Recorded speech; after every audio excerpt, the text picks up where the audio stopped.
But first, I want us to start talking about what's been happening on socials here in Kenya. And Ray, good morning. Good to see you. Good morning. Now, we had seen a certain video going around of a certain hawker who was sort of, harassed, if I could use that word. And then we saw the Nairobi governor, that is Johnson Sakaja, meeting with the hawker, who is Burundian, I believe. Tell us more about that. So there was a video doing rounds on social media of this 14-year-old, actually, who's a Burundian street vendor. His name is Ndagire Renova. I hope I got that right. And the video of him was after an altercation with county enforcement officers, which led to the spilling of his groundnuts, the njugus we eat on the streets. They spilled. They usually sold in a bucket. So after the altercation on why he was doing business in the city without proper documentation on authorization, the groundnuts were spilled on the ground. And this also caused a lot of outrage online. There was a video that was really doing rounds of him, very teary, and of course in the presence of the public. And so this caused people to, call for the governor to meet him and address this whole issue. But he apparently met him later in his office and discussed as well on how to help him. The governor has said he's in consultation with the Burundian embassy to see how to help this young guy and try to see whether he can make a living out of something else, or maybe just take him back home. We still wait to see what happens to him. But Kenyans on X had a very passionate appeal after the county. You remember the county enforcement officers have been on the news a couple of times, right? In altercation with different traders. But this one really had Kenyans talking. It went really viral yesterday. Yeah. I saw those clips. Of course, it looked a bit unfortunate. But yes, let's move on now. The Nandi senator, that is Samson Cherargei, yes, he was kicked out of the Senate. What happened? So this was when the CS for Transport, Kipchumba Murkomen, was appearing before the Senate to address the issues around the roads and JKI as well. And he was actually kicked out because he was protesting that he did not get a chance to ask the CS the questions that all the other senators were also getting a chance to ask. So he was protesting. There's been, of course, we've been seeing this online.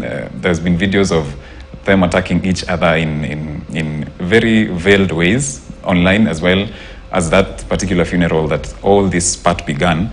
But the differences have also been playing out on social media, exchanges on X, and at one point the CS for Transport said that if the President William Ruto had actually followed the advice of Senator Samson Cherargei, he probably wouldn't be president, which was also taken by Kenyans very differently online. But really, it was really a show of power in there, but he was eventually escorted out because it was now starting to be a show now, but he was escorted out. And the Kipchumba Murkomen, the CS for Transport, also said that this being a former senator as well, said that this was not in accordance with the behavior of senators who are in the chamber.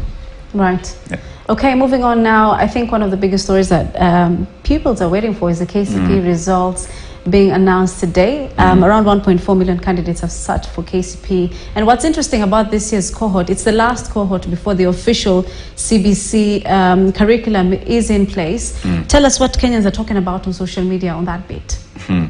Kenyans are not even talking about the results in particular. Kenyans are asking, should we wait for the results or we buy you a reflector? Uchukue pikipiki. Of course, just making fun of the results and those people who have performed poorly, so to say. But we wait and see. There's a keen interest on those students who are going to score 400 marks and above, as has been in previous years. But as you rightly said, 1.4 million candidates undertook the exam, and about 1.2 million sat for the KPSEA, the KPSEA. It's fairly new, but it is for grade 6 students. And as you also rightly said, this is the last cohort that will sit for KCP. So there's a lot of mixed reaction on how people will perform on this one. The pupils especially will perform on this one because it is the last edition. And we are still waiting for that. I think we are following that live from the ministry. And we wait to see how the performance will be displayed this time. Right, of course, yes, we're waiting to see what the CS or what time the CS will be giving that the results. But moving on now to a bit of entertainment news. A Nigerian singer, that is Davido, turned 31, and we saw some pictures of his celebration together with his wife Chioma. Tell us more about that. It was really colorful. Actually, his real name is David Adeleke. People probably don't know that, but that's his real name. It goes by the stage name Davido. He's a hit in Nigeria and all across Africa and the world as well.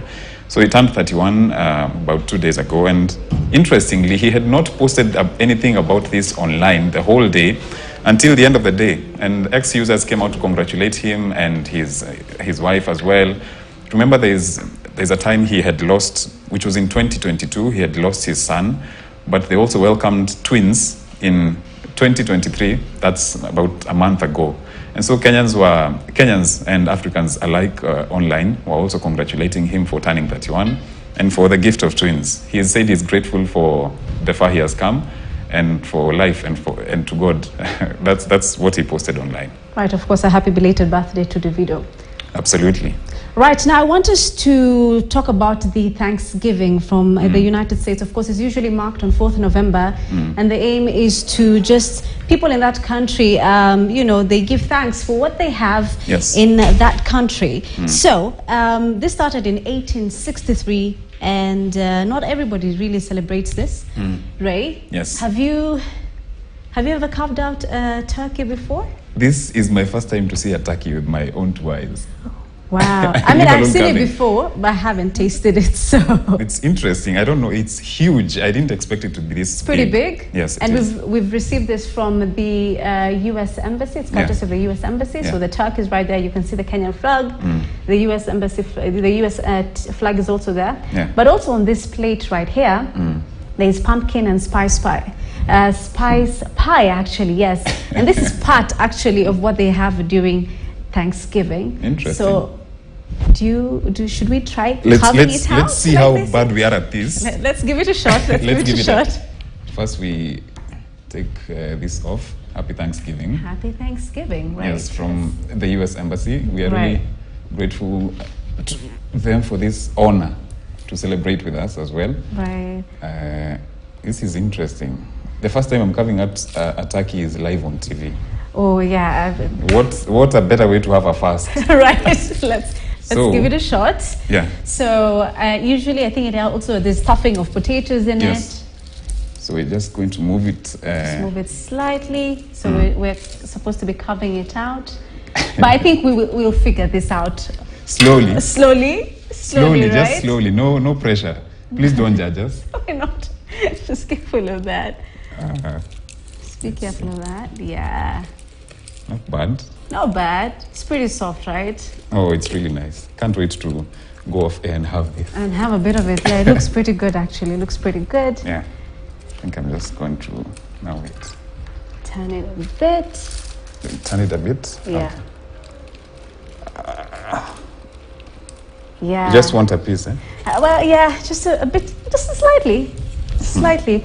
A piece of it. Of course, this is courtesy of the U.S. Embassy here in Nairobi. Yeah. Just a bit. Yeah. Yeah. Right. There you go. Fantastic. All right. So I guess we will be, we'll have this after we take a break, right? So of course, yes, we Gloves want to. Gloves off, for sure. We're not going. I mean, do you want to try it right now? No, not really. No, not now. So okay, so but it looks really sumptuous. I wish the people who are watching could be able to see that. Looks really good. Nice. It smells nice. It smells aromatic. And spicy. Oh, spicy in a good way. Can't wait to have this. Right. Okay, so of course this is courtesy of the U.S. Embassy. They've just sent it to our newsroom. And this is because, of course, of the Thanksgiving ceremony that is usually marked in the United States on 4th of November. And it's just where families sit down and they thank God and whatever they have in their life at that point, right? Okay. How long have you celebrated this? I think it started in 1863, but it's something that has been pretty controversial even in that country, especially with the indigenous communities there in the US. Yeah, so I want us to have this off camera So let's take a short commercial break here on News Diary. We'll be back with more, so stay with us.